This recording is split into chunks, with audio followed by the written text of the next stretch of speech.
All right, everybody. Happy Friday. Happy end of Academy. Yay. So, please continue to enjoy foods and drinks. This is casual. So if you need to get up, get refills, please do so. Gonna get started. Before we do, it's very important to kick off with what we started with. Got to come full circle here. So we have a special video that we'd like y'all to watch that I think Hamid would enjoy, and you might recognize some people in the video. So we'll play it on the big screens.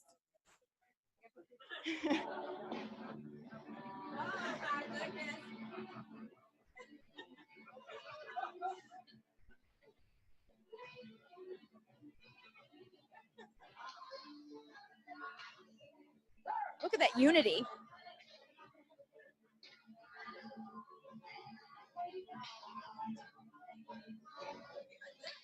I know.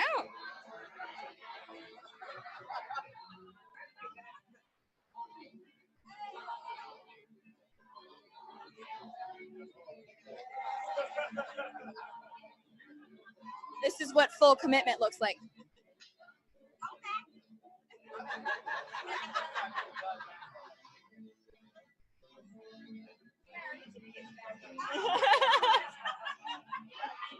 All right.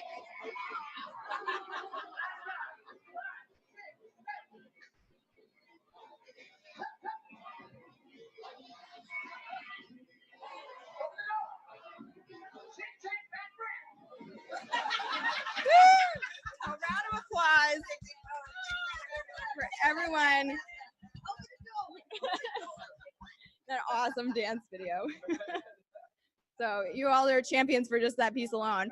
So we have some fun things for you. Charlie mentioned we've got books and t-shirts. So you get your exclusive graduate only t-shirt here, which has Coaching Academy and the year on it. And it says graduate. And nobody gets these except actual graduates, not our employees, nobody. So these are very exclusive merchandise. We also took a really awesome group picture, which we print out for you guys as well. We went with the goofy one because we look great. Oh, yes. We got our better you, better us on the end here. Good stuff. And then we also have, books. So, Dan, do you want to give us a quick overview of what we got?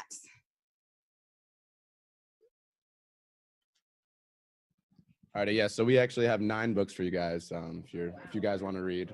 So we have 2 of the Dan Coyle books, both the Talent Code. Yeah, just enough for the weekend, exactly. We have planes, and automobiles. Yeah. Reading on the way home. So we have both of the Dan Coyle works, both the Talent Code and the Culture Code.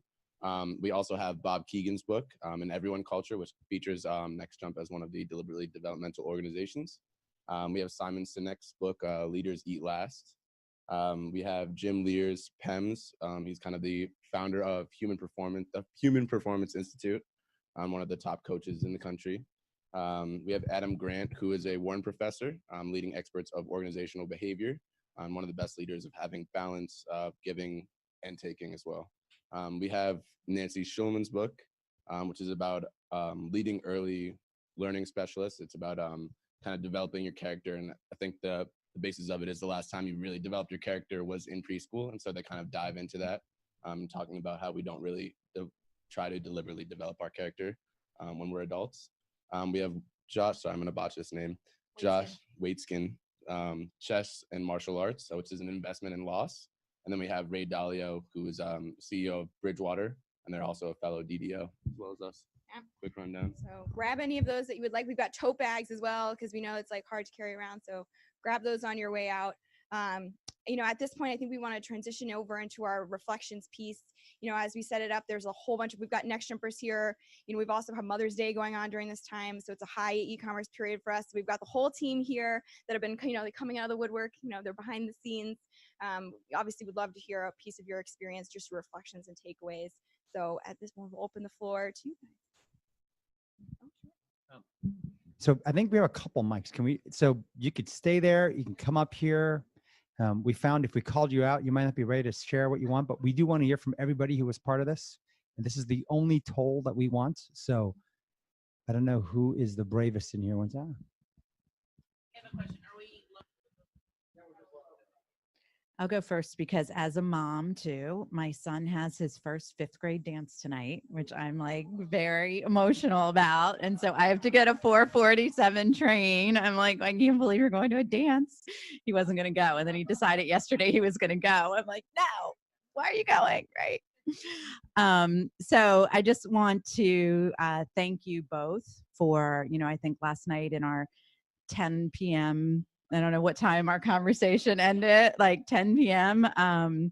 Just sort of talking through some really tough issues. Why I came here was because I believed in what you guys said you were doing, which was creating a safe space for some of the most difficult and challenging conversations to have a home and to be honored. And I think living out that value last night in terms of really sticking with it and hanging in there for all of us to learn was a powerful experience. It also helped me appreciate just how much these mean to you, both of you and the whole team, these academies, why you do it, and just understanding the way that I don't think I appreciated when I came in, that for all of your staff, this is a second job. Like this isn't, I guess I thought you had an academy team, right?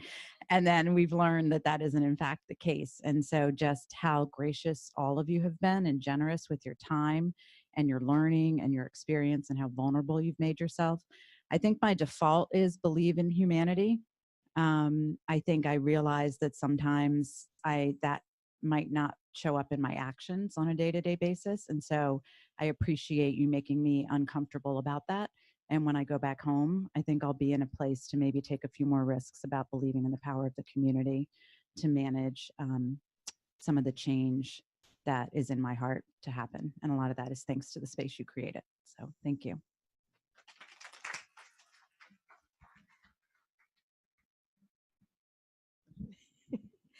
So I was going to eat my crab, but I'll take it. I'll take it with me. I'll take it with me. It's fine. So this experience for me has been like, am I being punked, right? So I'm going to go through like day by day. First of all, I'm a part of the Navy, so we were chosen as the beta. So I've actually been utilizing these great applications, and I've actually seen it in practice. So to come here after you're already using it has been like phenomenal. So Janet Jackson, I performed in 1988 at my high school, the Pleasure Principal. So yeah. I still remember, but I've always wanted to learn Rhythm Nation. So I could not believe, I'll teach you. I could not believe. So I'm like, oh my gosh, so I got to do that. I told you all at the beginning, a fun fact was I'm a spin instructor. I got to spin with someone else, which is like totally like crazy, right? As a human resources director, I'm constantly coaching, and I'm like, when everyone enters my office, it's their worst day. So it feels, the burden is always on me. We're always, the scapegoat of everyone else's problems. To be able to hear from someone else and it be like, it gets to a vulnerable space. It does get there. We do take it there, but they're coming to me for solutions in this coaching situation. So I really thank, all of the mentees for really opening up. And I hope I got so much out of that. And I felt like, wow, like, this is making a difference for me. So I just want to thank you all for all of you for letting us in your house. I don't play any games with HR. Nalo can tell you when people come in our house, it's about, we're going to make sure we get things done. And, it's a level of respect. Everything that you went to. Oh, and I just became a pescatarian. So I actually ate healthy. This has just been great. So I don't know what the hell I'm going to do when I get back home when all of this stuff has gone away. But I just want to say thank you. The applications are great. I'll just highlight and then I'll pass on. But we had a program. That's how I got here, Leadership Revolution, where we have anyone who wants to participate, military or civilian, they come in and they're mentored by all of our leaders. So all of our senior leaders are a part of it, and they have 5 minutes to present. And we're using the 10X app. So it counts them down, and then immediately they get the feedback. Well, I was doing all of that manually before the use of this application.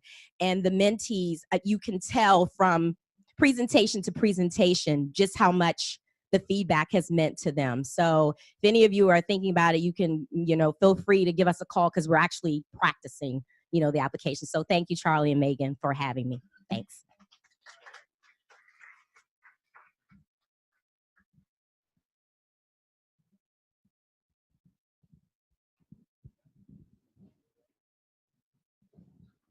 Oh. Got to hear a joke. I knew he was gonna remember that. I knew he was gonna. I was telling Sonny last night. I wanna say that if you ever seen that movie years ago, Robert De Niro and him and Angelina Jolie's dad.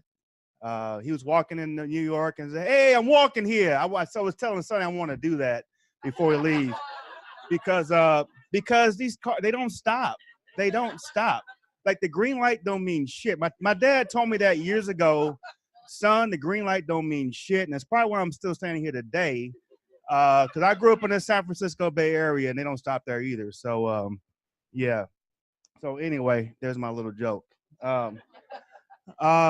This has been a very great experience. We in the military, we kind of get bogged down into a rut where it's the same thing every day, and here it's opposite in how I perceive it, and that there's always focus on how to do things differently. I know there was a hiring process before, and that's changed. The Navy's hiring process hadn't changed before I joined the Navy, so it's still the same.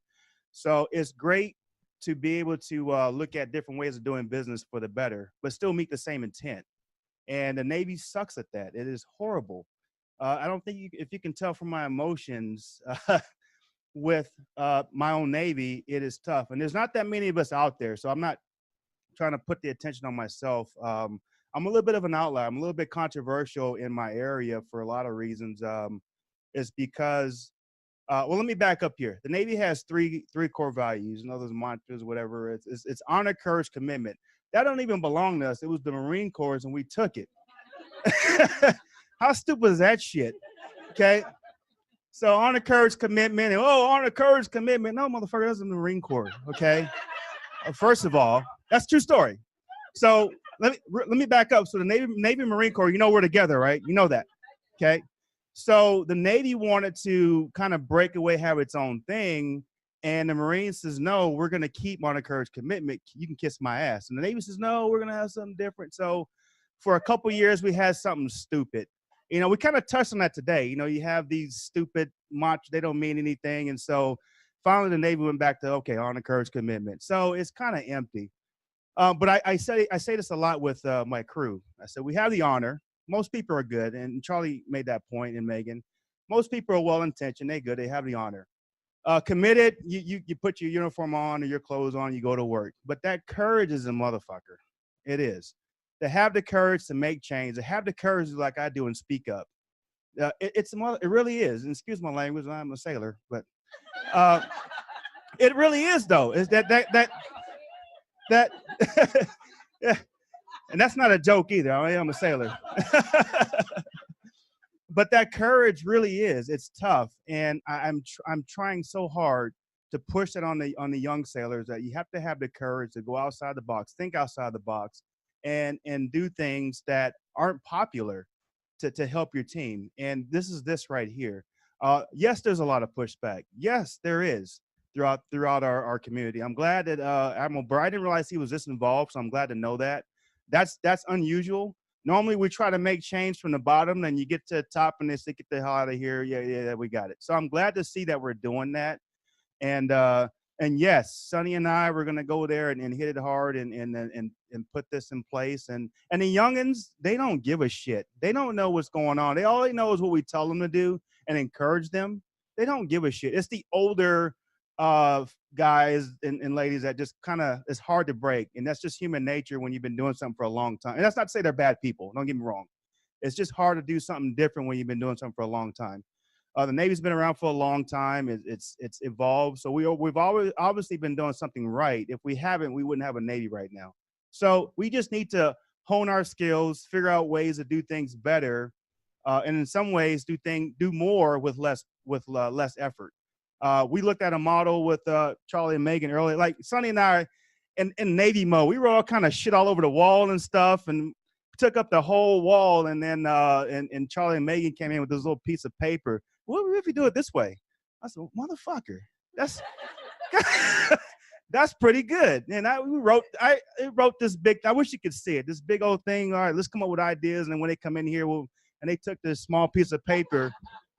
Son of a bitch. So they just, so we're gonna take that on board and run with it. And I'm all about change. So and coincidentally, you got the loudest mouth out there. I'm the only Mass Chief out there that's kind of taking the lead on a lot of issues out there. A lot of Mass Chiefs out there are retiring. They're tired.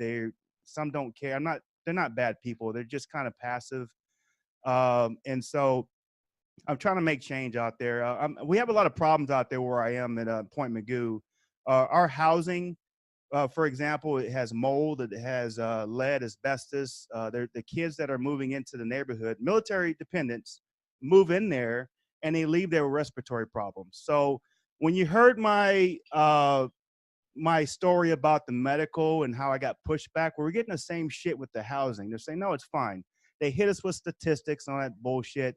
And it's a challenge. So being able to approach things differently with the tools that we're leaving here, and we're going to obviously stay in contact, is a good thing. And we have nothing to lose from this point, and we'll go from there. Sunday night, we're going to be together through next year. We're going to deploy on the USS Nimitz. It is the oldest of the Nimitz-class carriers, and it should be the last deployment on the USS Nimitz, from what I understand. So we deploy next August 20, and that takes us through 21. Is that classified? Get out of here.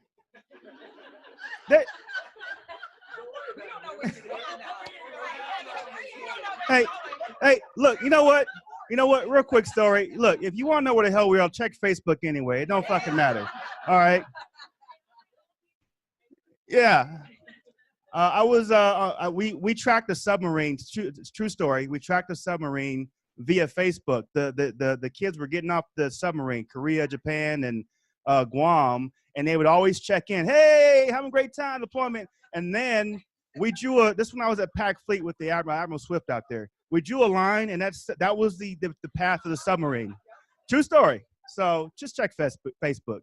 But anyway, I don't want to take up too much more time. I appreciate it. Glad to be here. It sucks we're leaving. I wish this was longer. And thank you. All right.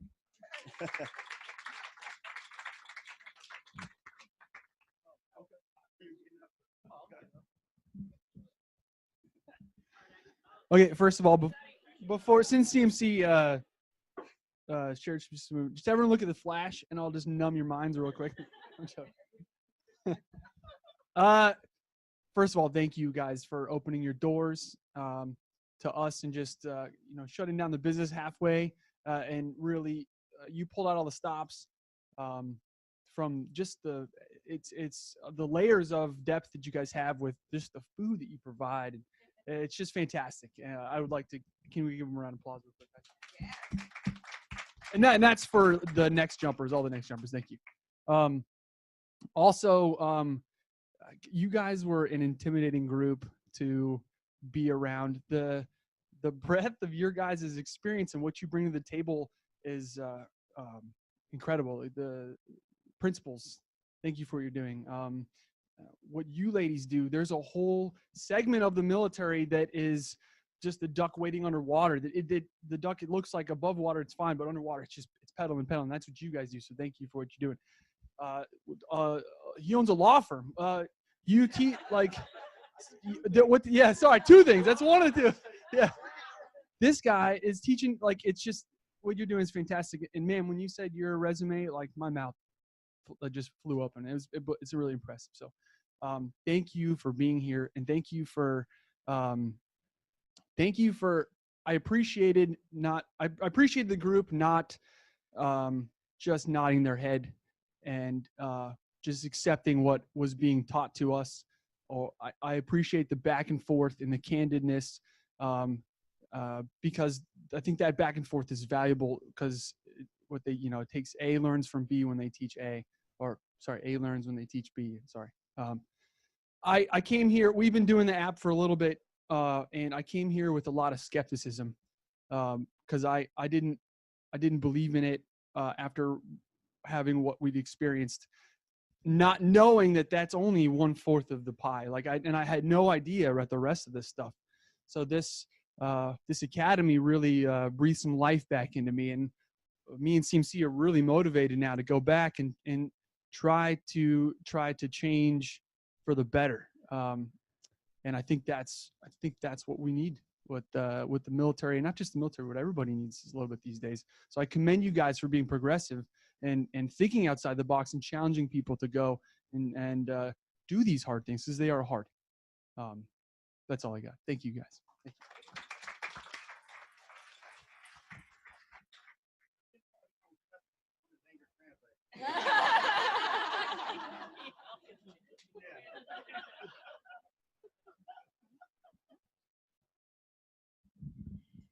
So I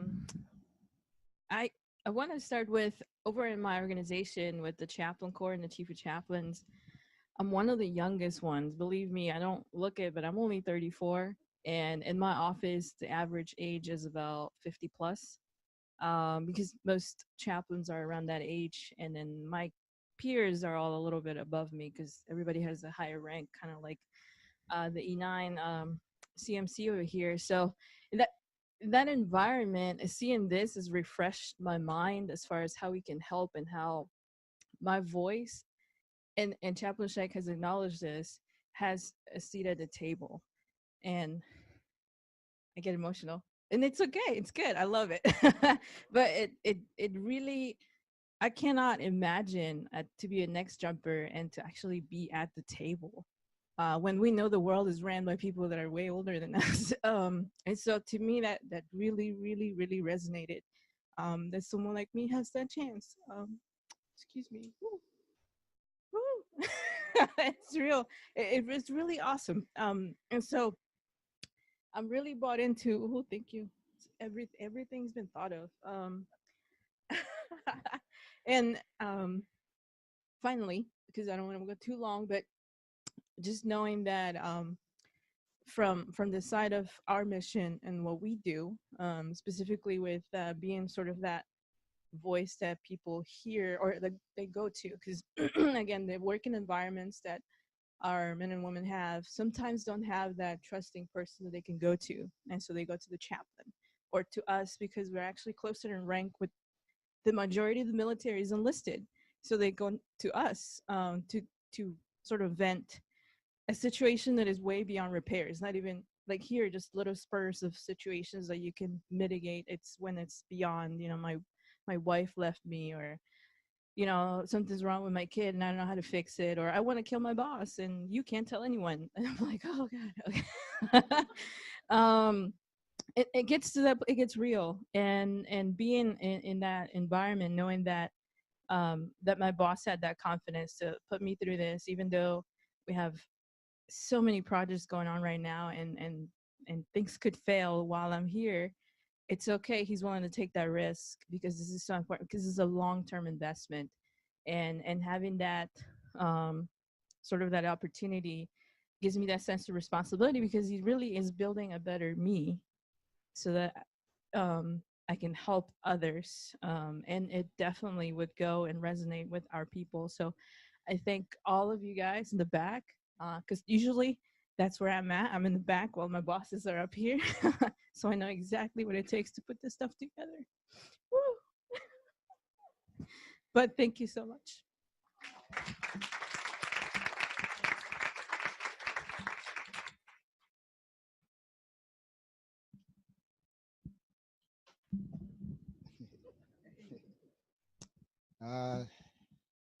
I don't got too much to say, but thanks, Charlie and Megan, for bringing your information, your ideas to me and Mackie and Barry to our program. It helped us a lot, helped me a lot to come out and be more forwarded, more truthful, and stuff like that. And that's all I got to say. Just thank you for having us here to bring back to our program, to our staff, and our younger kids. And thank you.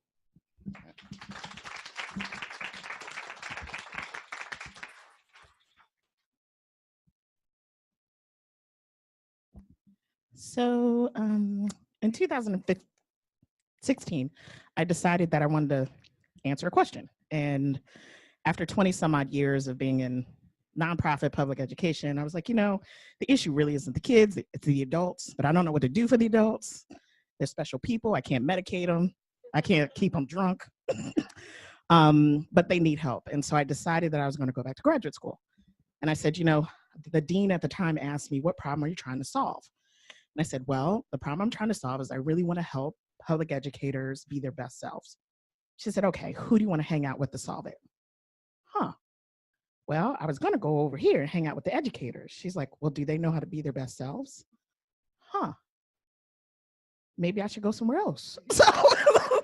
So she introduced me to this program called a Chief Learning Officer program, which is a corporate learning and development program, of which I met my new friend, Peg, who is one of the Navy officers who started this project. And I am a firm believer in divinity, right? Everything happens at the right time for the right reasons. Now, I'd like to say, instead of giving University of Pennsylvania all the money I've given them, I really could have just came here and interned. Good worker, I take out trash, you do all kinds of stuff. And my ancestors would not owe the university. But all that being said, that through this crazy asking a question, what does it mean to help? Really, the words I use was I really want to be able to pour into these adults, and I'm not sure her, and I need some tricks. I need some new tricks. And so I spent the last few years asking my corporate colleagues, hey, you got some tricks? Got some tricks for me? And Peg, in her wisdom and in that divine moment, said, I think I do. I want you to talk to Megan and Charlie. Okay. And this individual I'm talking about, our nickname for her is #badass, because she's just a phenomenal human being. And you just do what badass tells you to do. Like, I don't know where I'm going. I don't know who these people are. I start emailing. And Charlie, in his graciousness, decides, hey, I'm not going to really talk to you, but what I want to do is show you. So he invites me here. So again, divinity is at work. All that being said, that I now, in this crazy 3 days of your head hurting, I actually think I might have birthed a new idea for a company. This idea of what does it mean to pour into the adults sometimes comes from unsuspecting places. And so thank you to all the next jumpers. Thank you to Charlie and Megan. Thank you for being courageous. Thank you to everybody that talked. Thank you very much just for your hospitality. And in Yoruba, there's a word called Madayase. They don't say thank you, they say Madayase. And that's thank you to the gods, thank you from my heart, and thank you from the ancestors. So thank you so much for sharing. Thank you so much for opening your house. Thank you for your candor. Thank you for the dissonance. And hopefully y'all can come back and tell you 5 years what the new company did. So thank you.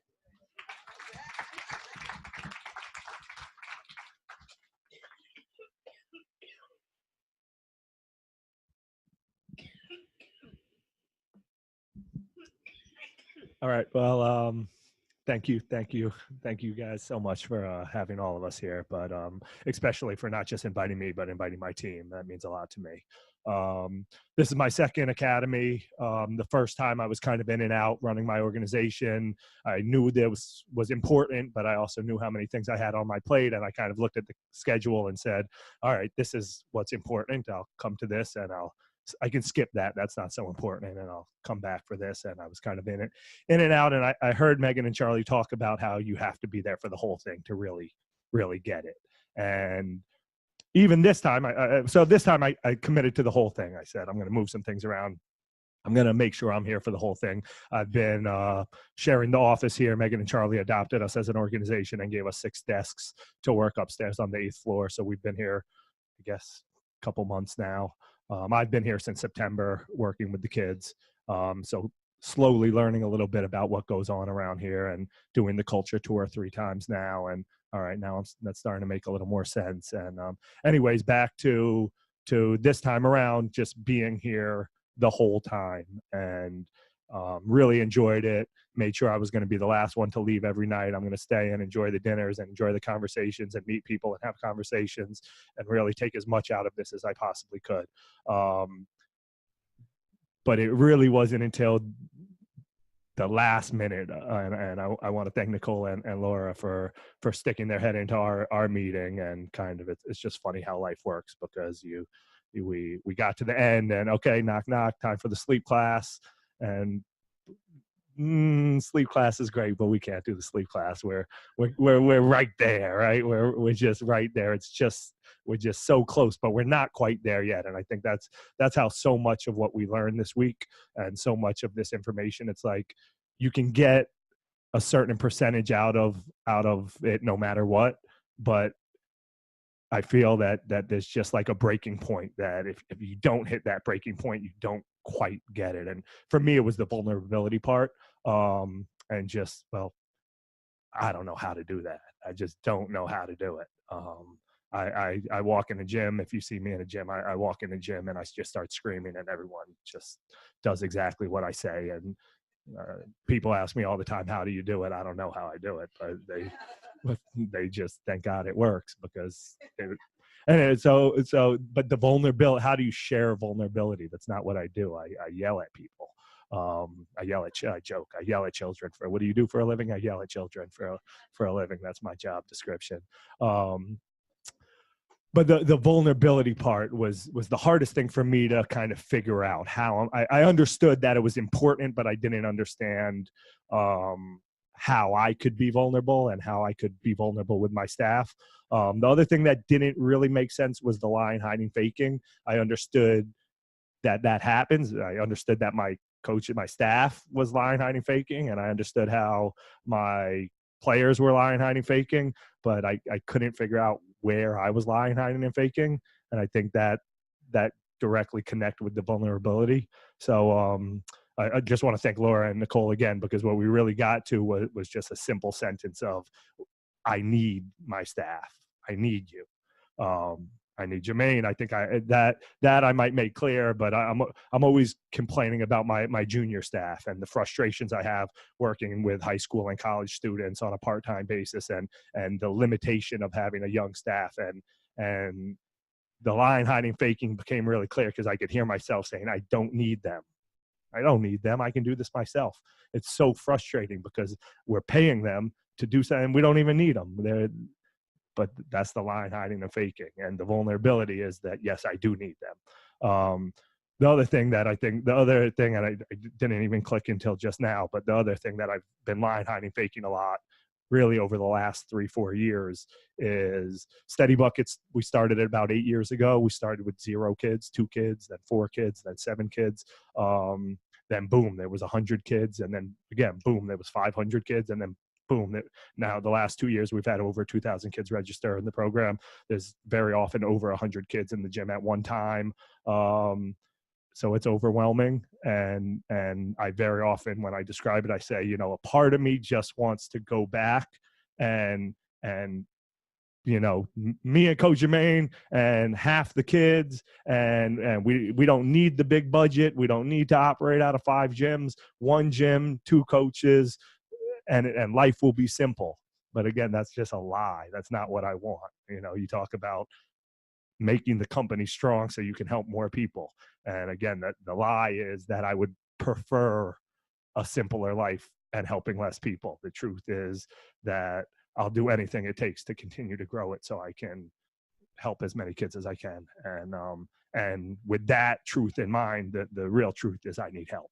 So thank you. You two are kind of giving me that help and training me to accept that I need that help, and putting me in a position where I can help the people that I'm going to rely on so they can help me back. And thank you all. Thank you to all the next jumpers, but thank you.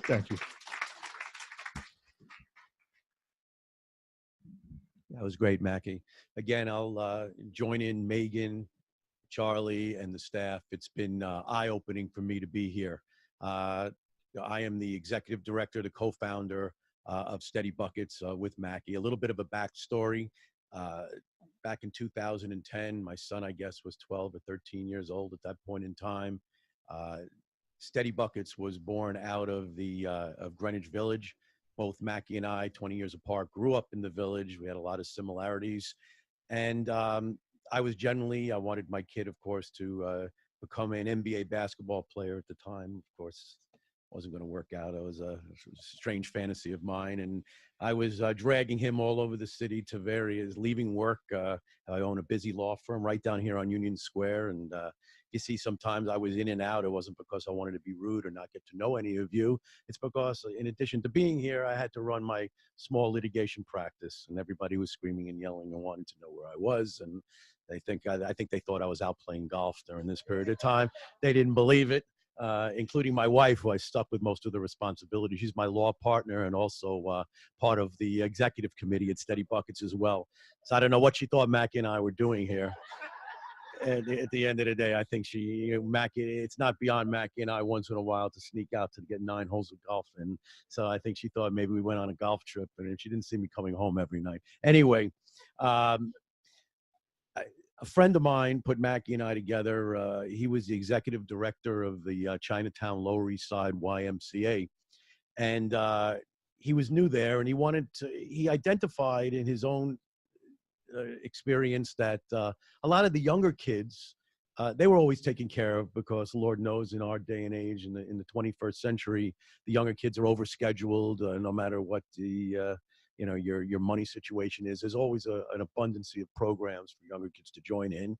And the older kids who are in high school, they kind of take care of themselves, whatever they like to do, whether it be basketball or in the arts or whatever. You can't really influence them once they get to be over the age of 15 if they're going to be hanging out.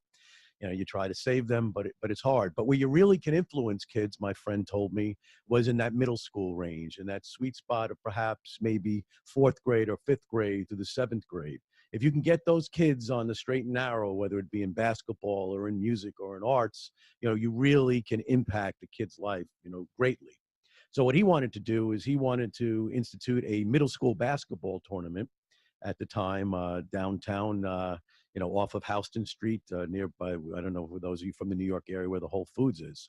And I said, wow, that is really a wonderful idea. That really makes a lot of sense to me. I said, what's your thinking about this? And he said, I'd like to get 8 schools, local schools, middle schools, to participate in this springtime tournament in the park.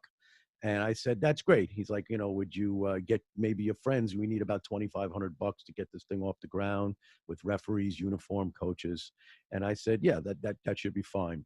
And I get the money together, most of it out of my own money. And that was year 1. We had about 6 teams. And then year 2, the same gentleman came back to me and he said, I'm not going to be running it this year.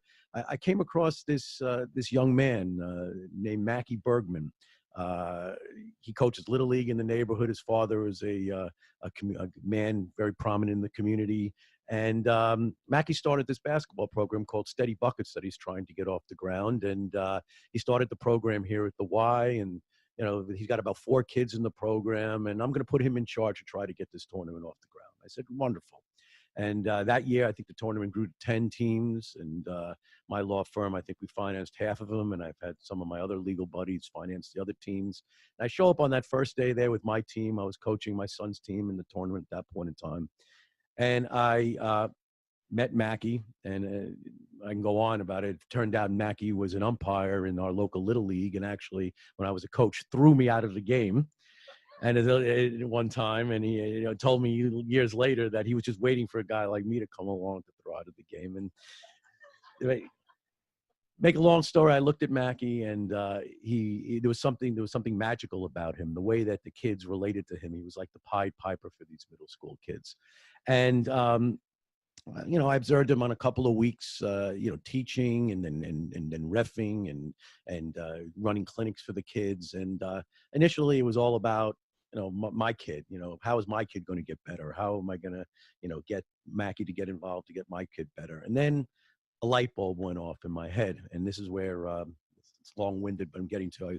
I didn't really understand what Next Jump was about till I heard Charlie speak. I spent a lot of my time early on here trying to figure out what is this organization about? This Biz 1, this Biz 2, this brilliant person Charlie speaking, and what's really the angle here at the end of the day? It's my lawyer in me, maybe it's the New Yorker in me. And then when Charlie just spoke, I had tears in my eyes because it's a lot of what went off until hearing his story, Charlie. It was like what happened to me when I met Mackie with Steady Buckets. I had become a successful lawyer, made a lot of money, but I never really gave back at the end of the day. Sure, if somebody came to me and said, Barry, I need, a couple $100 or uniforms for a basketball team. Sure, that's no problem. I need $200 for this, or invited to a benefit and I buy a golf outing for $500 that benefits me at a nice country club somewhere. But it was growing up in the village in a progressive liberal background. There was always something lacking, something I felt, that I just wasn't fulfilling as I was going into my 5th decade of life. And it just occurred to me that Steady Buckets wasn't going to be about my son. Steady Buckets was going to be about all the children in the neighborhood, all the children in the city. And like Charlie, I learned from what Charlie was saying just up here that, how much Next Jump is not only how he makes a living financially, but how much he gives back in the same organization. I mean, it's an incredible organization, Charlie and Megan, that, that on one hand, you're making your livings from it, and on the other hand, you're giving back to the world. You're doing something so progressive for the 21st century. It's different. So I actually have 2 businesses similar to what Charlie and Megan have. I run a law firm for profit. There's no doubt about that. And myself and my wife, we have a whole second job with Steady Buckets at this point in time, which we will never have and never will take a dollar from that organization, despite the fact that it takes all of our time. And that, I learned that that's my giving back, and that's the story. And that if everybody, and I saw the tears in Charlie's eyes, if everybody can do what Charlie do, if everybody can do what I do, at the end of the day, and Charlie, it really resonated with me. You give back once you're right yourself at the end of the day. And it was only when I was right with myself, I was comfortable where I was financially at the end of the day, comfortable where I was emotionally, comfortable with all these things, that now I could turn around and I can give back to my community, to my city, to all the kids and to everyone. So thank you, everybody. It's been nice to meet you. I wish I had more time to stay around afterwards, maybe the next time if Charlie gives me the chance. Thank you very much. Have a great weekend.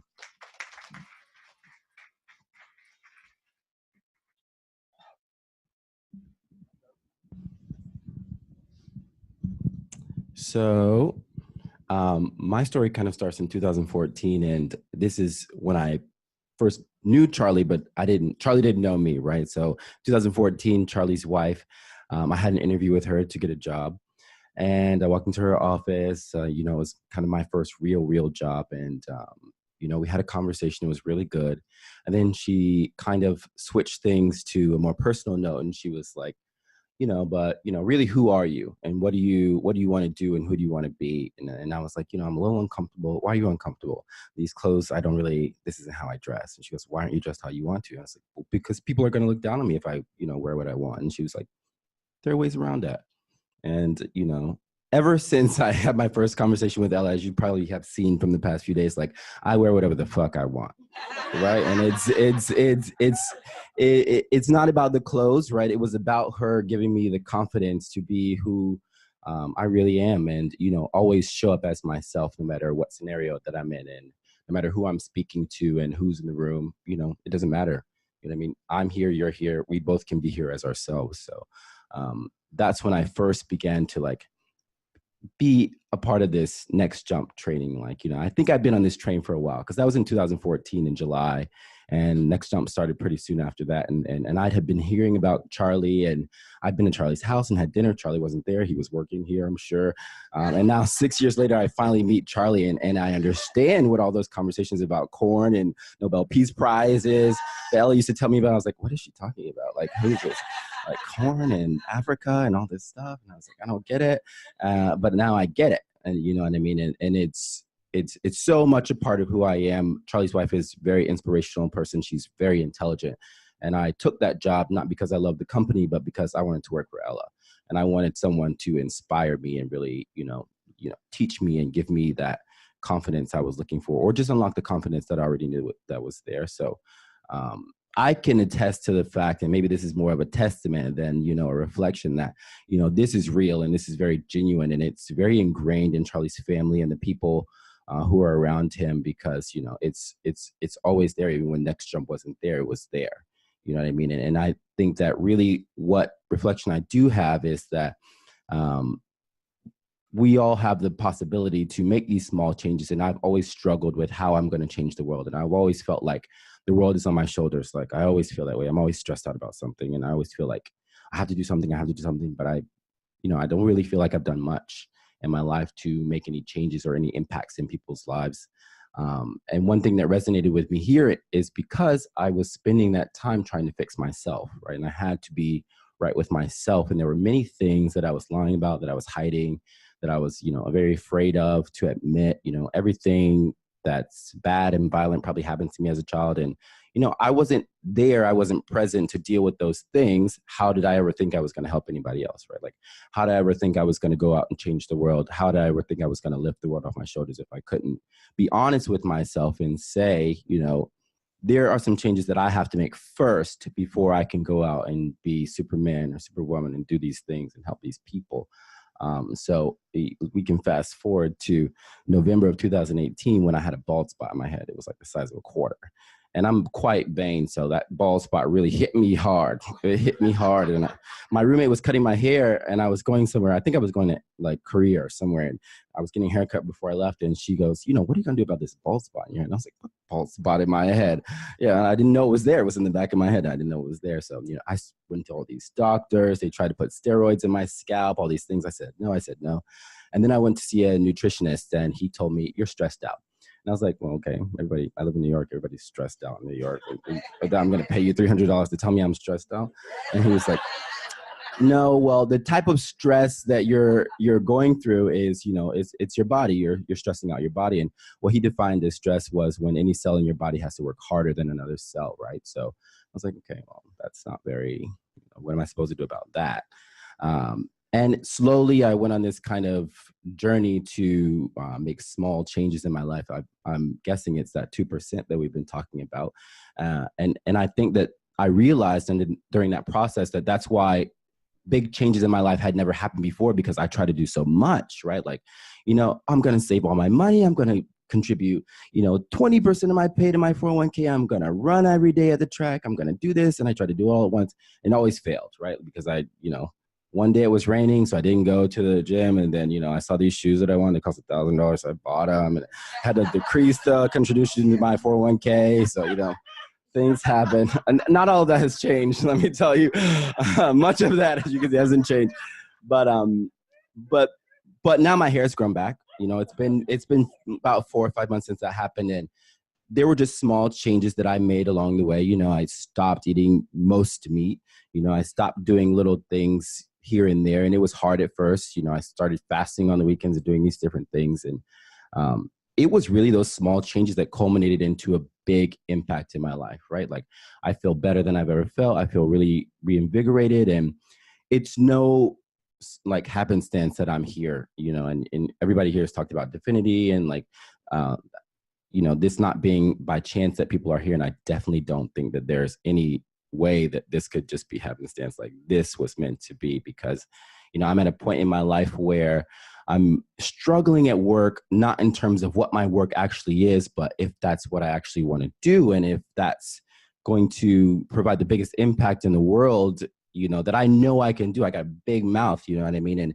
And I'm the first person to get angry about people suffering injustice, but what am I going to do about it? It's quite overwhelming. And I go to quite a dark place when I think about big corporations and, how much evil it takes for them to be in place, right? It's not an organic thing to have a Amazon or a Google and people listening to your conversations. And if you really knew technology, you would be shit scared of the things that are happening and the things that are possible and the conversations that they can read by pressing a button. They can, scrape your whole social media and they can hear everything. They can see everything. And it can be quite, demoralizing. And you don't really even realize that until you have this, very holistic view of this. And, you've grown up in a way where, you didn't know these kinds of things were even possible. I'm a poor kid, a black kid, a gay kid. I was molested as a child. I was beat up. Like, everything under the sun happened to me. And it really has not been as bad as you think. Now, standing here, right? Like, now that I've had the chance to go through all of that, I kind of see it as investing, in my loss, right? Like, I invested in myself in that way, or the universe did it for me.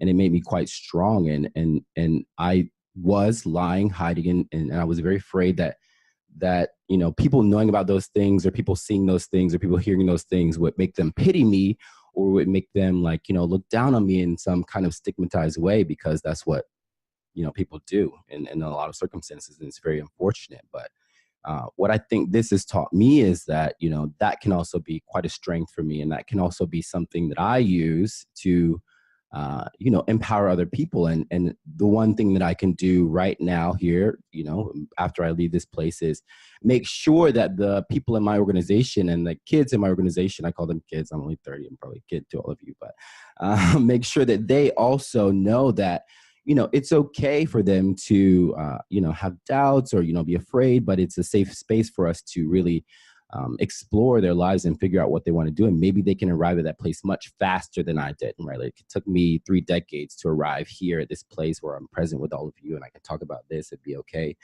But maybe it can happen faster for them. And much like what you guys are doing here to make sure that those little things that you do help, you know, bigger companies do even bigger things and change the world is exactly the kind of inspiration that I think that I was looking for in my own path and the way that I'm trying to live my life. And I think it just extends so much beyond, you know, your workplace and what you do and how you make your money, because you know, you can have all the money in the world, you can have all the clothes in the world, you can travel all over the place, you can date movie stars, you can sing on stages, all of those things I've done, by the way. But you're not going to be happy until you arrive, you know, until you show up as yourself and you really are, you're really here and you're really present and you really want to make a difference. And first you have to be quite selfish, right? Like I was afraid to be selfish. I was afraid that, you know, by taking care of myself and making sure that I was not just, you know, I'm fine, right? Like the people who are always like, I'm fine, probably aren't fine.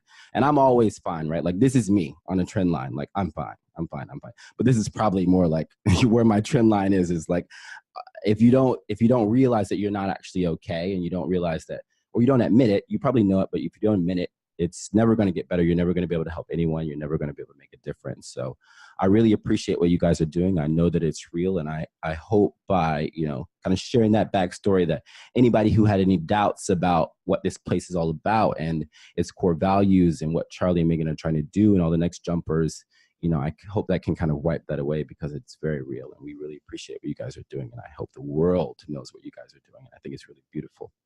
Thank you.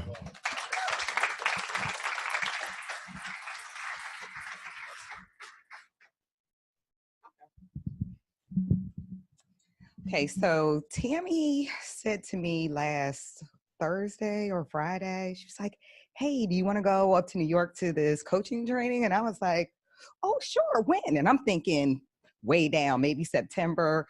She said, oh, next Wednesday through Friday. And then I'm like, what? So I like to plan out a little bit of my life, right? So just a little. The transparency that you guys have offered, you know, I see that we are more alike than different. So I'm a single mom and I have a 15-year-old who is off the chart smart, but he has his issues. He has ADD with the hyper component. He has a short-term memory problem. He has executive functioning. He has a whole bunch of things going on. So it's me in trying to manage that in school and make sure that his accommodations are okay. So when Tammy hits me with this, I'm like, I had to disrupt his life. I have to, you know, and I was like, oh, and I was just like, I said to her immediately, I was like, yeah, no problem. She was like, no, go home and think about it. I'll figure it out. So here I am freaking out. I got to get his clothes together because Lord knows he wouldn't have no underwear, no shoes, no anything if I told him to get it together himself. So I'm like, I got to get me together, get him together, make sure that his teachers know I'm not going to be available. And so I said, I'm going to come up here and maybe I'll just have a woosah, have a break. Then I saw the schedule and I was like, I don't know about this because we're going to like 7:30 at night and Tammy, it says we have to exercise. And like she said, she's a spin instructor, right? So she gets her employees to come kind of rough, like come to my spin class. And I was like, but I'm going to die just a little bit. And so she was like, no, this is going to be great for us. I said, so I was going to lie high and fake, you know, when I got here. And then you guys threw us into coaching. Y'all were like, go ahead, go coach somebody. I said to Tammy, I said, about to fuck up somebody's life. I'm sorry. I'm sailor adjacent. I'm not a sailor, so I might have things slip out my mouth. I'm sailor adjacent. So I was like to Tammy, I say, we don't know what they do. How are we going to coach them? And, you know, we get in there and we're listening. We're like, taking our little notes like we do in HR, like we're going to help, we're going to help. And then it just came naturally because, like I said, we're more alike than we are different. And even in that, there's still a lot of diversity in thought, right? So I appreciated this whole time. I didn't get to lie, hide, and fake like I thought I was going to. So I appreciate that. I may go home just a little more tired than I came, but it is worth it because I'm energized. I want to go and I want to implement some of the things that we learned immediately. I mean, we're already using some of these things, but I'm just like, great, now we can do X, Y, Z. And so we're probably going to come back because if you haven't been able to tell, me and Tammy have just a little bit more energy than a lot of people. So we're probably going to be a little bit annoying. CMP is going to love our ideas when we come back because we're going to go right into his office and be like, listen, this is what we think we should do. And anything that Tammy says, like, they're on board with. So that's just an aside for you guys. Anything that Tammy says, they're like, oh, let's try it. Tammy said that we should do. She's like Mikey. They make her try it first, and then if she likes it, you know, some of y'all are too young to understand that reference. I get it. You don't know Mikey?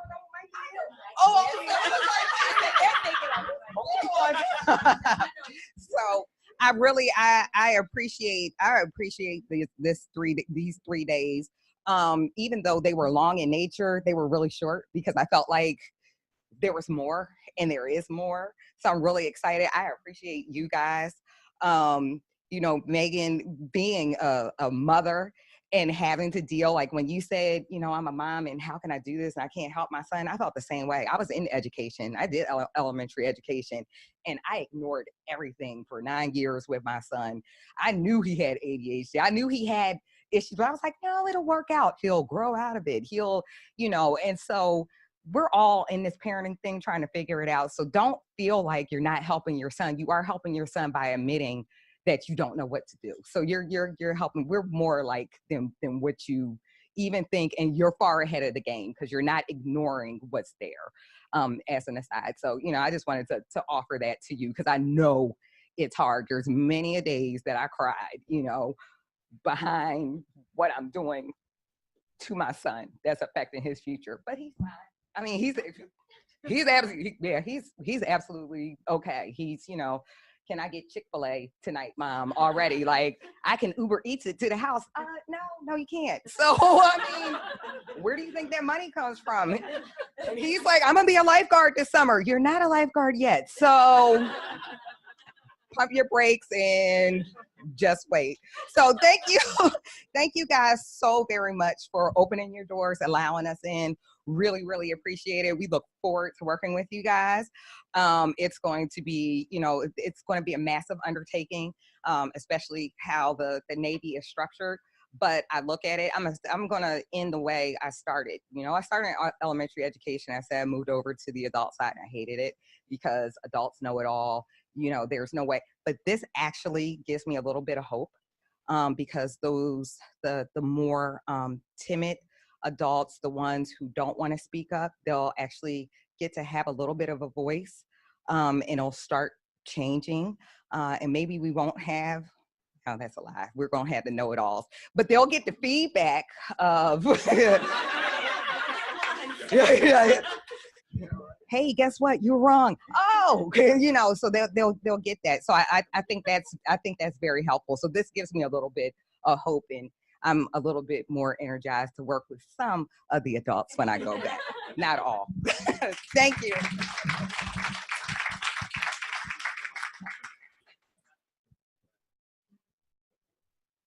All right, so when I walked in on Wednesday and I saw like all these tissues and hand sanitizer, and I was like, wow, they're like really concerned about cold prevention. And there's all the energy you see, and it's like, oh, they're so health focused. And now we know the truth. It's for leaky eye syndrome come Friday. So a couple things I want to say. I almost didn't get here. I wasn't I took the senior leadership course with the NLEC instructor. They're like, you need to go to Next Jump. And I come across your name. I'm like, oh, okay, sure. Like, you need to go to Next Jump. They'll send you to the feedback course first. I'm like, oh, okay, sure. So I send off my email. I find the people, and I send it off right before I go on spring break. And I was like, oh, there's a course in June. Like, I get plenty of time to talk to folks about it when I get back. And I come back from spring break because I was good work-life balance. I didn't check in on the email when I was gone. And it was like, hey, we'd like to offer you a class spot in the coaching class 1 to 3 May. And I was like, oh, shit. So I go talk to my boss, who was on leave that week. Sent him a long email, to which he responded, I shit you not, it was, and I'm like, I did a bluff for you non-Navy. It's bottom line up front. I like said, request your concurrence to go to this course. It's a deliberately developmental organization. I'll be honest, I didn't really know what you guys did. But I kind of said, I was like, but like CMP likes it. And I get, and I said on that email, I was like, what? And so I responded, I was like, boss, can you please, I don't understand. And so I talked to him that night. It's like, he's like, well, you know, like New York City, is it really? And I was, yeah, New York. He's like, well, talk to your teammates, like if they can let you go. First of all, I don't have any teammates because I'm the only one that does my stuff. But I like sit next to 2 people that actually do like the real day-to-day busy work. I was like, can you guys live without me? And they're like, yeah. So then I got to go talk to the lawyers because it's pro bono, right? I can't just accept stuff. And the lawyer's like, Thankfully, the lawyer talked to N1 and came back and said, and I'm here. And you know, funny enough, I was getting ready to come here, and then DTS was down. And so I didn't get orders. My orders were not approved till Tuesday morning, by the way. It was 3 hours before my flight left.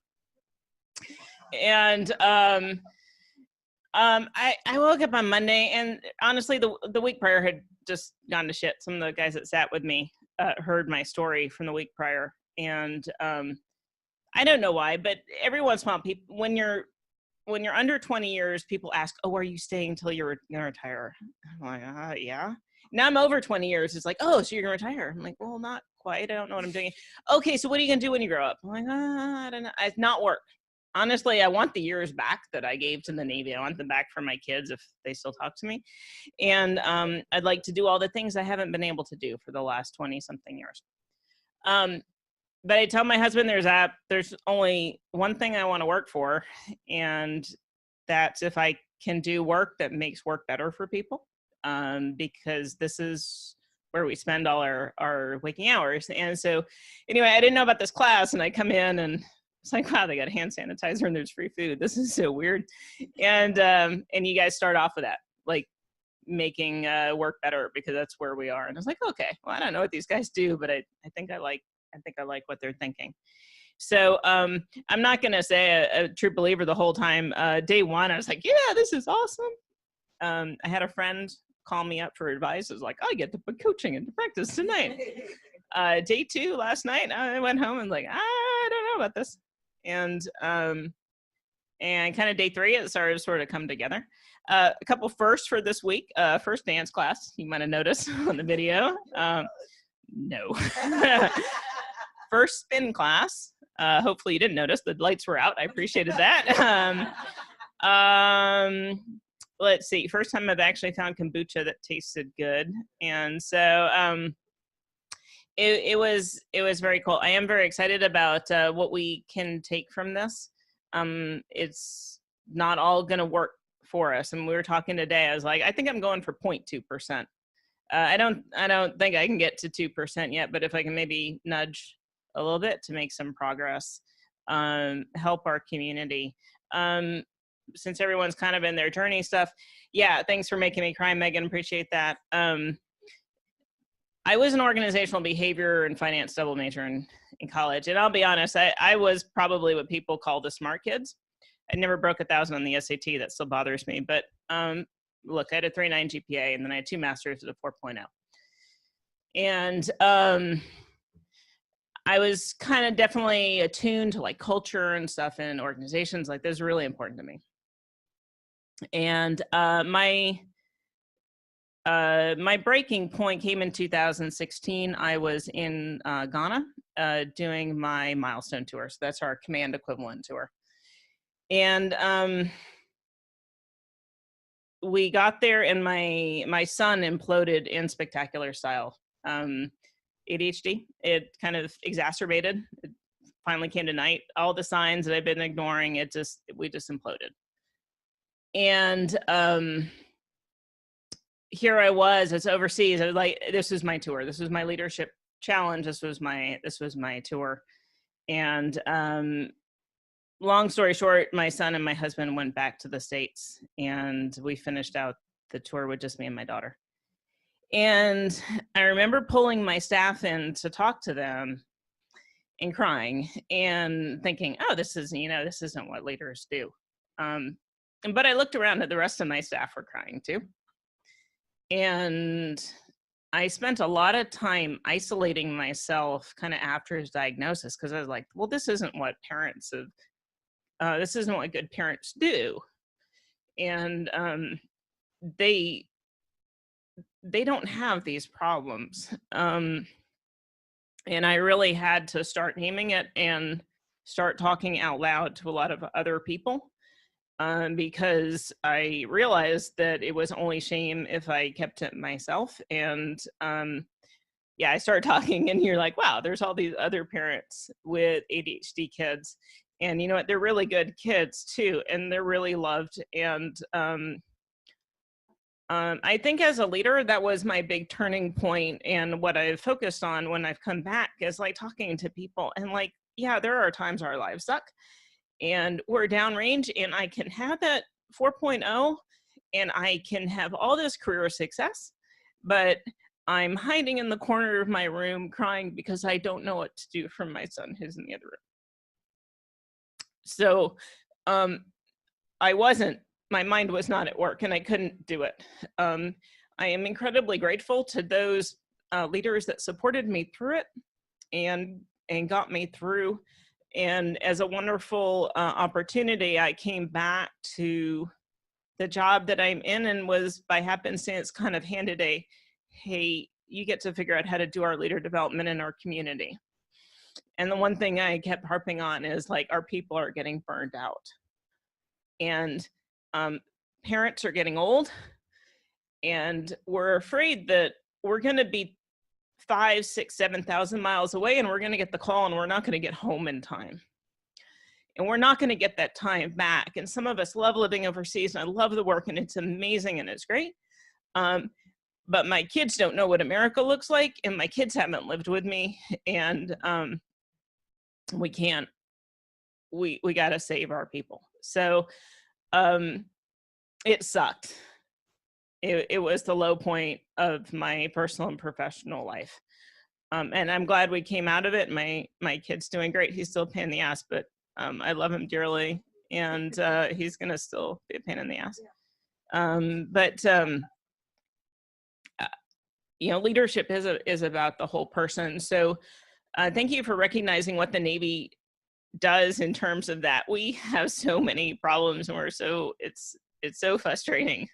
All you guys know, but the one thing that everybody says in the Navy is the people, and I liken myself to like the job day to day. It's a lot of pain in the ass, but it's all these people that have been a part of my life and shaped who I am today. And I this last 20-something years would really whatever the mission in retrospect doesn't matter. It was the people that I did it with.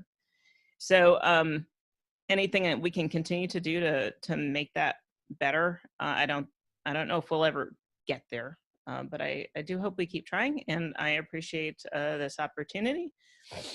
And yes, your kids are gonna be okay, and it really doesn't matter if you're the dumb one or the smart one. We're all in this together, and we're just all working kind of as best we can. So anyway, and that's why the damn tissues are here.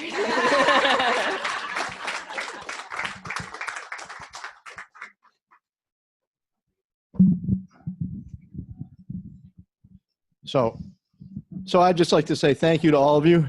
And I truly mean that, because in my experience, the dynamic has changed when a room is added to or subtracted from, right? And so the fact that we were all in this together, even though we were at times together and at times separated, meant that I took something from every one of you. And I hope that I was able to give something to every one of you. And so I'd like to just say, really reflect on each of the 3 days in a little bit of a snapshot. So my snapshot from day one was the experience of jumping into coaching. Let me take just a moment to back up here. It has been my privilege to coach over 50 first and second year principals in the New York City Department of Education as part of a team that has supported 448 principals over 5 years. That's the work that we do. There are 1.1 million school children in New York City. 1.1 million, 1,700 schools. We've coached 448 principals. You do that math. The team that I have the privilege of working for right now has had a direct impact on 300,000 kids' lives. And so I wanted to preface my remark by saying thank you to the 3 folks, and I won't call them out, who allowed me and my partner to coach them on the first day. They didn't know us, they took a chance, and we took a chance. Your model of coaching is not our model. It's not, it's different. And that was really eye-opening to me and a little bit concerning, right? Because one of the things I was thinking about in the moment was, I don't know one thing about e-commerce. I don't even know what the hell it means. Is this a Wall Street thing? How they make money? They don't do anything. I went home the first night, my wife said, so what's the company like? I said, I don't really know. Well, what do they do? I don't know, but there's lots of fun stuff and the food was great. What courage it took for those folks to share a little bit of themselves for an hour and a half and to listen to myself, who knows nothing about what they do.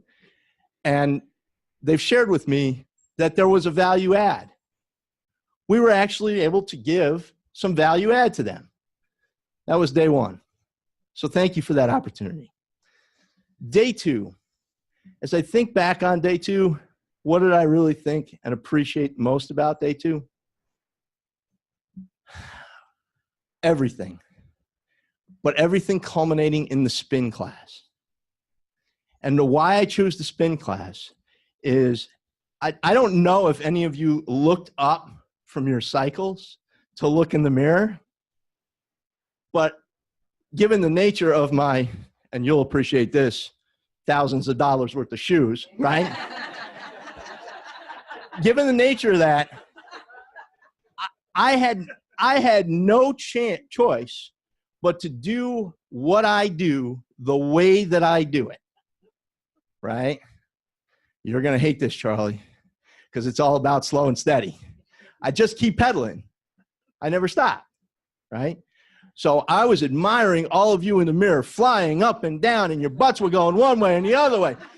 It was unbelievable. I thought it was 1978.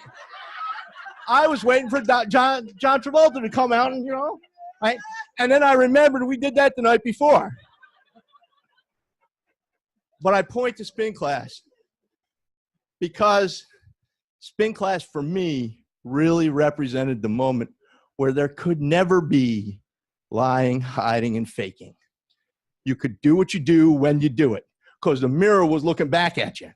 And I know I could lie, hide, and fake in the dance class because I did it. None of you noticed.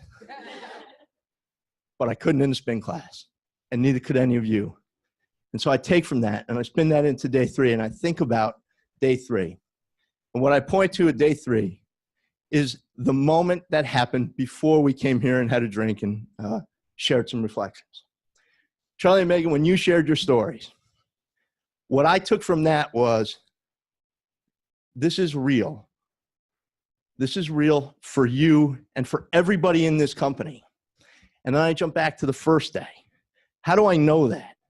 Because I actually had the experience of 3 people in this company giving me that opportunity to work with them to just do it. For them, not modeling vulnerability, but being vulnerable. because they were talking to somebody they didn't know about stuff that mattered to them that really would have an impact on their lives. And that's serious. That's a serious responsibility. And so when I listened to your stories this afternoon, my mind went all the way back to that experience that morning of coaching or early afternoon, right? Because those folks were the instantiation of what you said you do. And so I share those three things as my reflection. Thanks very much. I'm really looking forward to seeing how we build on this.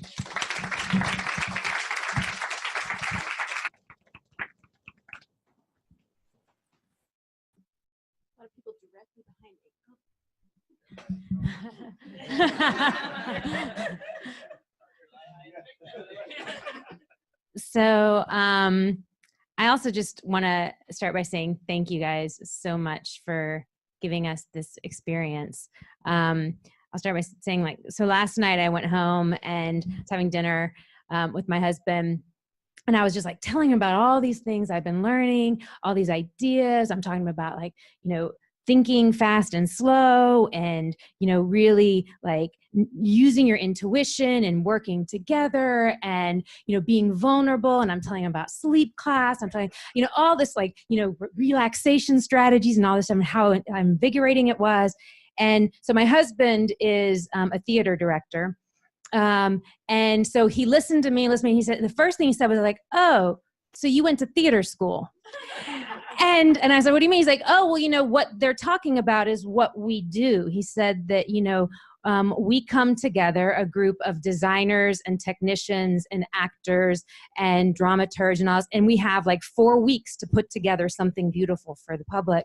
And so that's how it's all thinking fast and being vulnerable and trying things out. And I was like, oh, wow, that's really cool. Who knew that you do this? But the second thing that he said to me was, and Marina, it's so nice to see you so happy. He said, you're so excited coming home and talking to me today. And I knew that I'd been happy because I'd spent 2 days at that point just having the opportunity to learn and think and get excited about something new. And that is not my daily experience. My daily experience is more like the experience I had the day before I came here. I was in the beginning of the day on Tuesday, I was in a 2-hour strategy meeting, and we were given a document that's about to be rolled out to all 1,600 principals, and we were asked to give feedback about it. So I'm reading the document, and as I'm reading it, the first thing I was thinking was, Marina, fix your face, don't look like you think this is stupid, look neutral, so I'm and then I'm reading it, and then we're asked to give the feedback.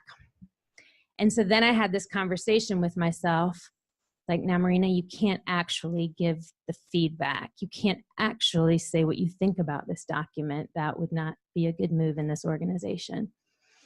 But you really ought to say something, because this is really bad. And, you really should at least contribute.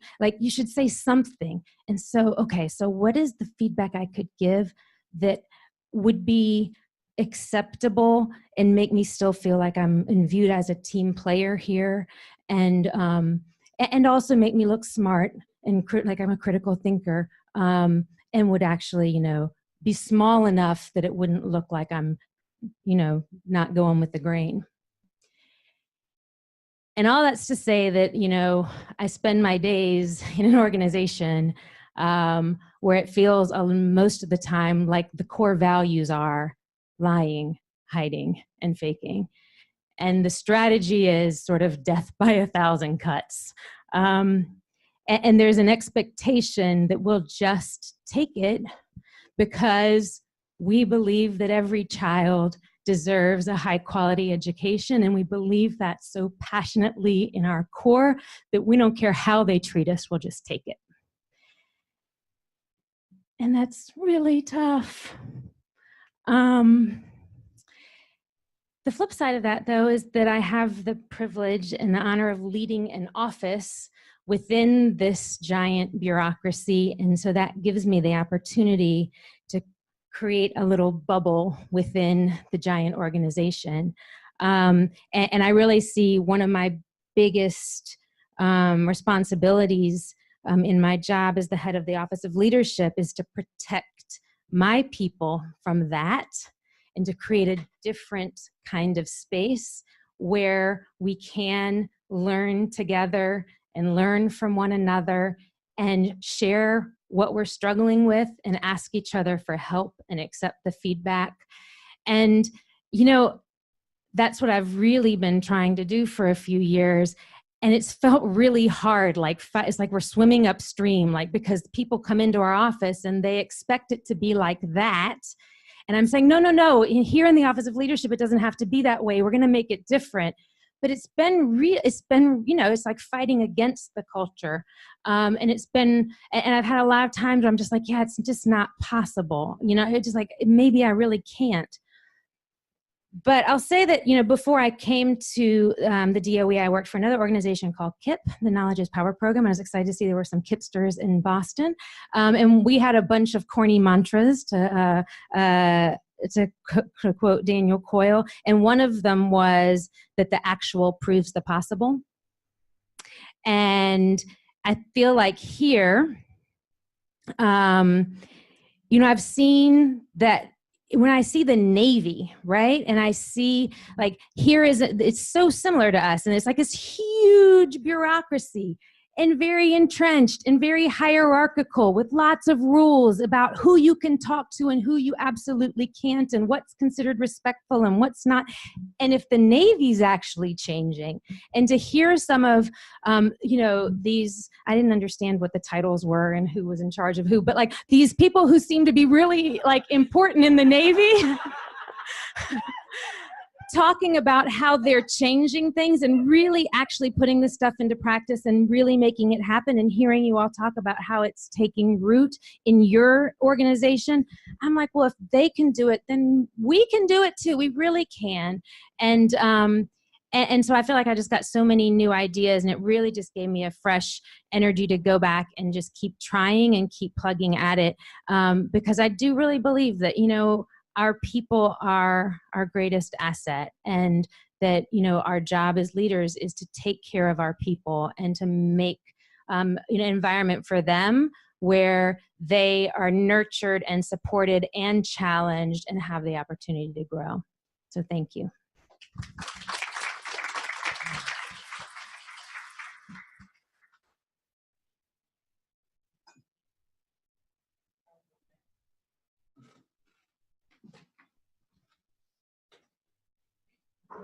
So good afternoon, everyone. So I have to share with you that this is my 31st year in the Department of Education. And yeah, wow, I think I was gonna make it. It was about year 4, it got a little ugly there. I was trying to abandon ship and the principal pulled me in and said, "You're not leaving." And I was like, no, I really was. You didn't see me buddying up with the book company people. I was packed. I was ready to go to North Carolina. I believed in open court. That's where I was going to be. I was going to be their trainer. Well, that didn't happen. So I've been professionally developed for 31 years, and I'm quite developed. So I came in. So,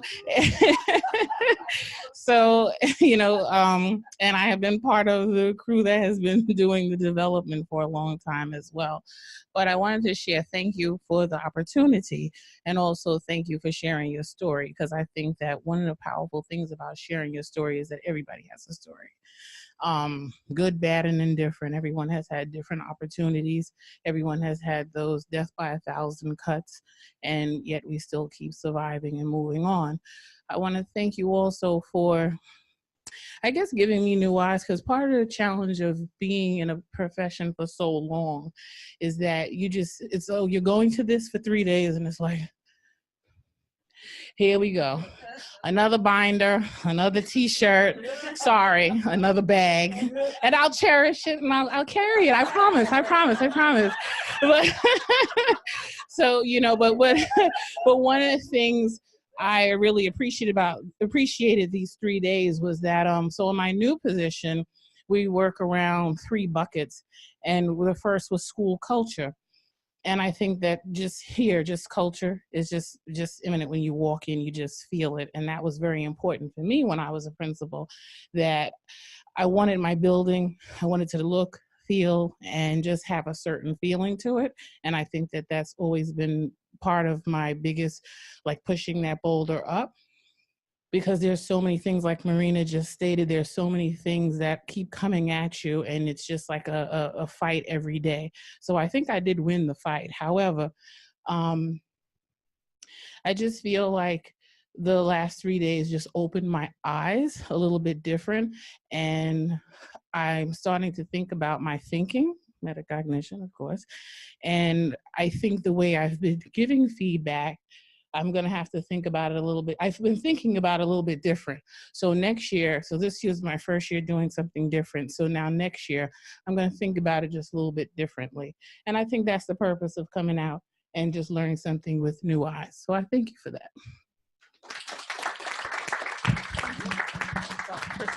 Hand it off. Hand it off. All right. So likewise, I'd like to thank you to all of the Next Jumpers for really, I think it's very rare to walk into an organization, first of all, like this and be treated like royalty, which we very much appreciate, especially coming from the Department of Education.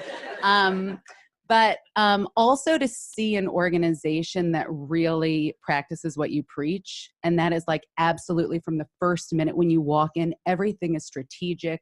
Everything is tied to the mission and vision. You live your vulnerability, your cheetah sort of mindset around fast pace, like throw them in, let's coach, let's do this. The days went by quickly and I really did enjoy it tremendously. It's interesting for us to step outside of the organization and see how other people do it. And there's so many things that like, I'm just thinking about like what we can take back into schools or into offices, like the physical environment. I mean, the way that you've set this up to take care of your employees is really beautiful. And a lot of the work that, I mean, at least I did as a principal was just taking care of people. And it makes me feel really good to take care of people, families, kids, teachers. And I remember being very nervous transitioning out of the principalship because I didn't know that if I was going to have the same sense of self, satisfaction with taking care of people. And I realize how incredibly fortunate I am to work in the office that I do work in the Department of Education, because I am shielded. And I do get to just help new principals, which is incredible. And something that really resonated with me, especially today when you were telling your stories, which I really appreciate, is taking care of you before you can take care of someone else. And I think that you guys do an amazing job of showing what that looks like. And to be honest with you, sometimes principals don't want to be principals because it is a really, really tough job. And it is so important to reiterate and reinforce that fact that in order to do what you love, which is to take care of people, you have to take care of yourself. So I am taking that back with me, and I thank you guys for having us.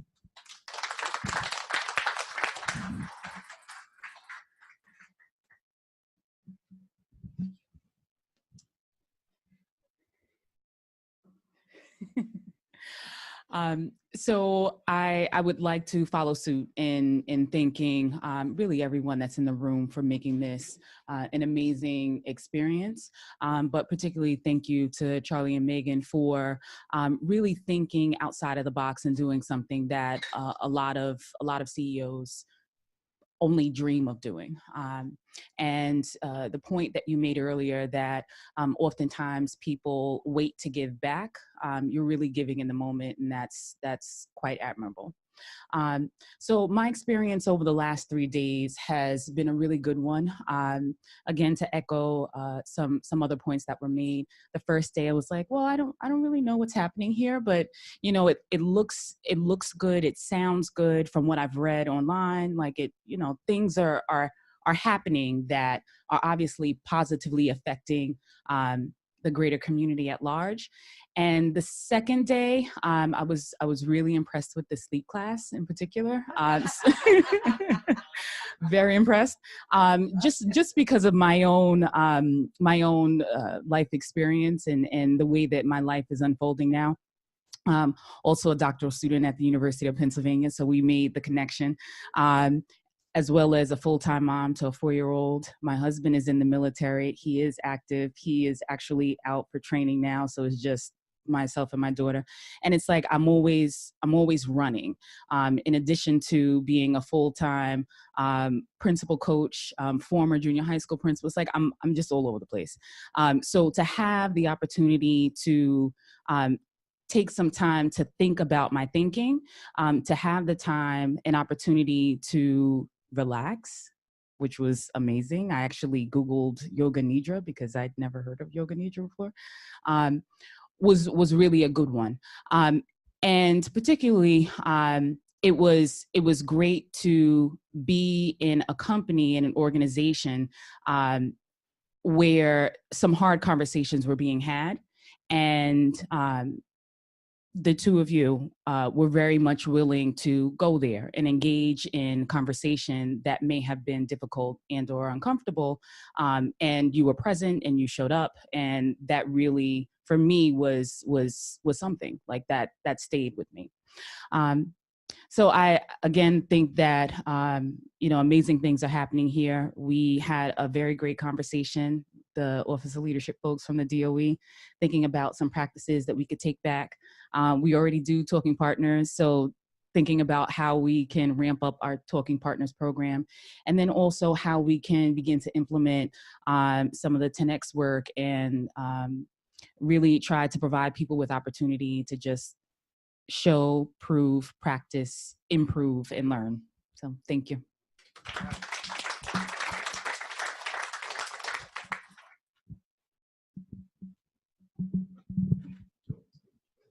Oh no. So a little bit about my story and why I joined the Navy.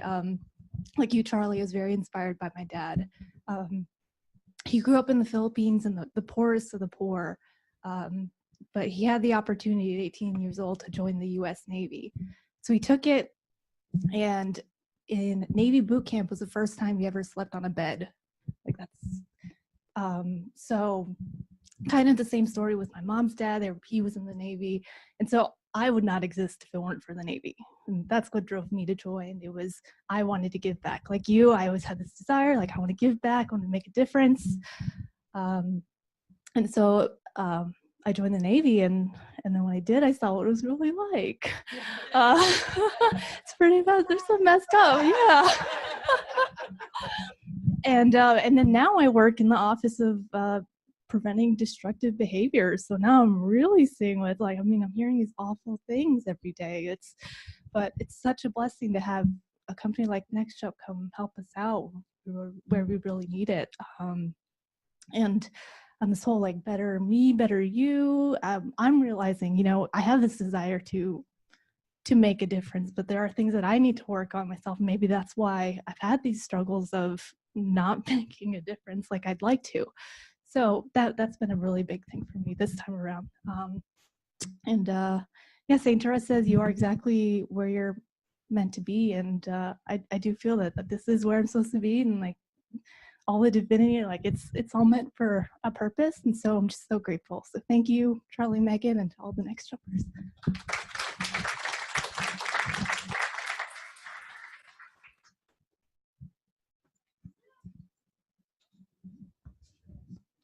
So, no, you put the pressure on this guy. I will be passing the hat later on. No, I will not. Sincere thank you to the whole crew for putting up with my hijinks for the last 3 days. I sincerely, yes, thanks, and not stepping on your toes. I'm just standing here in awe, not necessarily what we've been through, but because of you and being able to hear your stories. So thank you for trusting me with those stories, because, wow, Stacy, I work for every one of you in a New York minute, and that's a pun intended.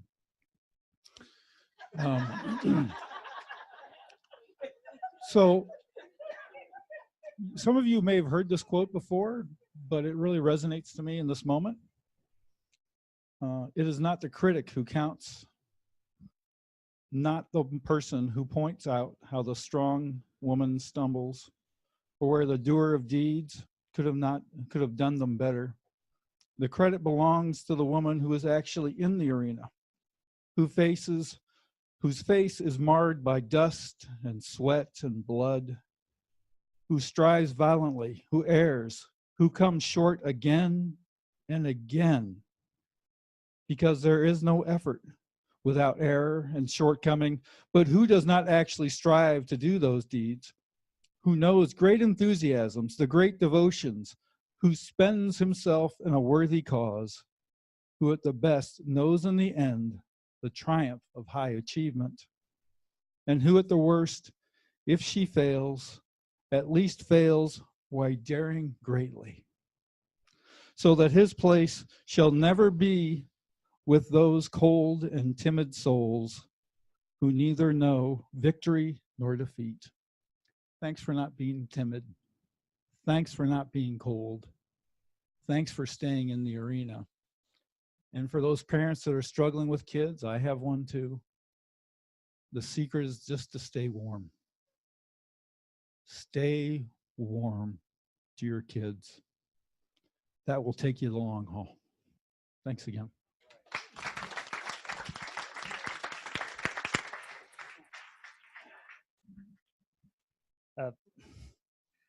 Probably keep it short. So first of all, thank you, Megan and Charlie, for inviting us to your home and for opening up to us.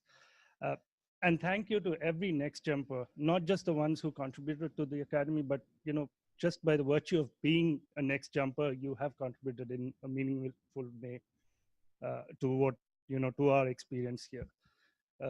And I must admit that I didn't know what I was getting into when I signed up. Josie did mention it'll be a great 3 days for us. Let's just come along. And I was like, okay, I've been to leadership trainings before. So this is another one of them. Okay, I'll spend my 3 days here. I knew from the very first hour I was here that this is different. This is transformative. I mean, even the culture tour itself, the fact that the people who are conducting the culture tour were using this as an opportunity to improve themselves, to better themselves, and you were not just putting your best guide out there to show us, the shiny things, but it was all real. And I was still skeptical the first day because I was in the middle of, people from the Navy, people from the Department of Education, people in the business of saving lives and, changing lives. And meanwhile, I'm just selling overpriced handbags to people who probably don't need it. So I was like, okay, what am I? What am I?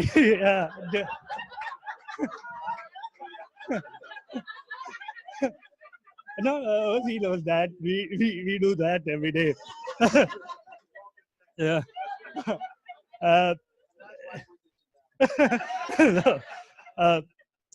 No. No, but then, that's when we went to the situational workshops is when I realized that, human problems are the same everywhere, right? And especially, with our workshop with Lenny and Sunny, where they coached us, I was so comfortable that I opened up with a real problem that I have, which a situation that happened last week for me. And I got great advice from both of them, even though, they are in a completely different world, they've, yeah. So, but the advice was real, and I believe I can, and it's better than I would have got in my own organization. We have culture issues in our own organization, but coming here, I couldn't have gone to anyone with, my situation, and you helped me out. So that is good. Yeah. No, so we I mean, this has been transformating, eye-opening. Every conversation with every next jumper here has been eye-opening for me, and there's a lot we can go back and change in our organization. So I see this as an opportunity. So yeah, thank you.